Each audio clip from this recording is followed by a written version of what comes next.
খাচ্ছিস তুই? না। কেন? তুই না খেলে কি চালের দাম কমে যাবে? আমি চুপ করে ওর হাসিটা শুনতে লাগলাম, মোবাইলটা ভালো করে কানে লাগিয়ে। মেয়েটা হাসলে খুব ভালো লাগে। এই তুই চুপ কেন?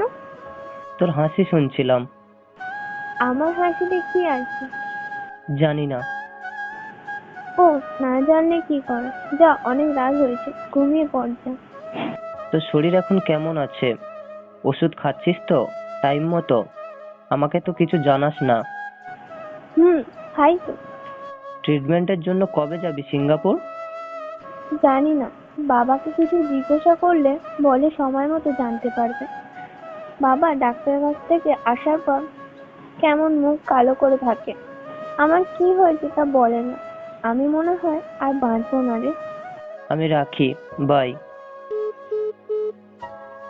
রাখিস না, শোন আমার কথাটা। আমি কলটা কেটে দিলাম। মেয়েটা মেজাজ খারাপ করে দিয়েছে। একটু পর একটা মেসেজ, সরি লেখা। রাগ তাতেও কমলো না আমার। কয়েকদিন পর কলেজের মধ্যে ক্লাস করছি, হঠাৎ ঋষিকার ফোন। ধরলাম না। এরপরে টেক্সট আসলো, আমার ফ্লাইট আগামীকাল, দেখা করতে পারবি আমার সাথে? মেসেজটা দেখে আমার বুকের ভেতরটা কেমন যেন করে উঠলো। ক্লাস শেষ হওয়া মাত্র কল দিলাম। কানের কাছে বাজতেই থাকলো কণ্ঠটা, দুঃখিত, কাঙ্ক্ষিত নম্বরটিতে এই মুহূর্তে সংযোগ দেওয়া সম্ভব হচ্ছে না। আবার রাত্রে কল দিলাম। ফোনটা ধরলো সে, গম্ভীর গলা, কেঁদেছে মনে হয়। আচ্ছা ঋষিকা, কাল কখন যাবি সিঙ্গাপুর? দুপুরে। সবকিছু গোছানো কমপ্লিট? হুম। রাগ করেছিস আমার উপর? না। আকাশ, আমাকে ভালোবাসিস? বাসি তো। কেন, তুই বুঝিস না? তাহলে তোকে ডাকলাম, কেন এলি না? আমার ক্লাস ছিল, তাই আসতে পারিনি, সরি। আমি যদি আর ফিরে না আসি, যদি আর কোনোদিন দেখা না হয়? উফ, তুই আবার শুরু করলি? আচ্ছা, যা, বন্ধ করলাম। তোর জন্য কি আনবো বল? শুধু তোকেই আনিস, আমার শুধু তোকেই চাই। আনবো। আচ্ছা, তোর নীল রঙের টি শার্ট পছন্দ তাই না? নীল রঙের। সকালে ফোন দিতে পারবি? পারবো। ঠিক আছে, এখন ঘুমিয়ে পড়, রাত হয়েছে। আমিও ঘুমাবো। Good night. Good night.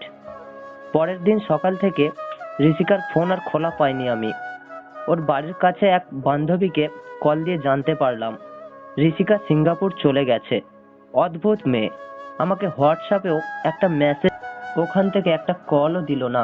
স্বভাবই এরকম মেয়েটার। কয়েকটা মাস কেটে যাওয়ার পর আমার কাছে ঋষিকার ফোন এলো।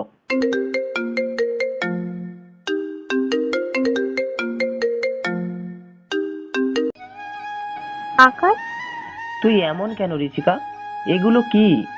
আমাকে একটা খবরও দিতে পারিস না তুই? এমন করিস কেন আমার সাথে? আকাশ, আমার ব্রেন টিউমার হয়েছে। প্রচন্ড একটা ধাক্কা খেলাম আমি। আমার মুখ থেকে আর কথা বের হলো না। আকাশ, তোর জন্য আমি আর আমাকে আনতে পারলাম না, ক্ষমা করে দিস।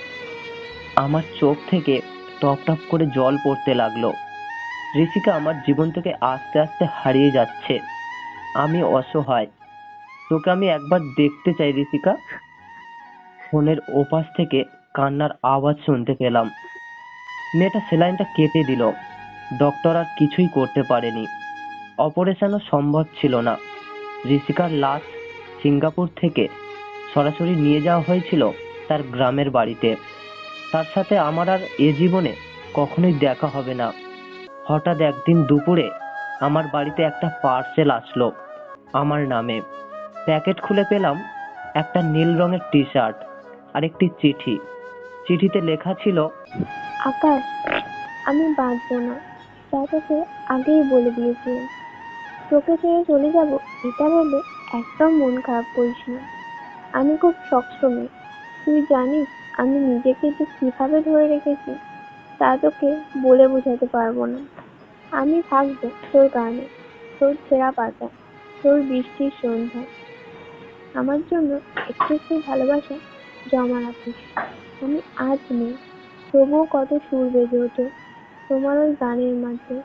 ওই পথ বেছে নিচে আমার বেলা শেষে স্বপ্ন ফিরে আসে। চিঠিটা নোনা জলে ভিজতে থাকে। তার স্মৃতি আমি গড়ে রেখেছি চোখের নোনা জল দিয়ে, স্বপ্ন দিয়ে আজও। আসলে কিছু কিছু ভালোবাসা এভাবেই অপূর্ণ থেকে যায়। এমন একটা কোনো অনাকাঙ্ক্ষিত ঘটনা ঘটে যায় আমাদের জীবনে, যেটা আমাদের নিয়ন্ত্রণের বাইরে। তাই যতদিন সম্ভব ততদিন আমাদের প্রিয় মানুষদের ভালোবাসা উচিত। রাগ, অভিমান, ঝগড়া এগুলো দূরে ঠেলে দিয়ে।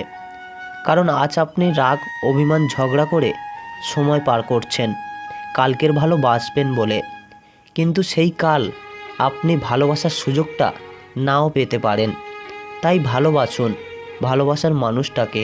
সো ফ্রেন্ডস, আমাদের ভিডিওটি কেমন লাগলো সেটা না হয় কমেন্ট করেই জানাবেন, আর ভিডিওটি লাইক দিয়ে ভিডিওটি শেয়ার করবেন।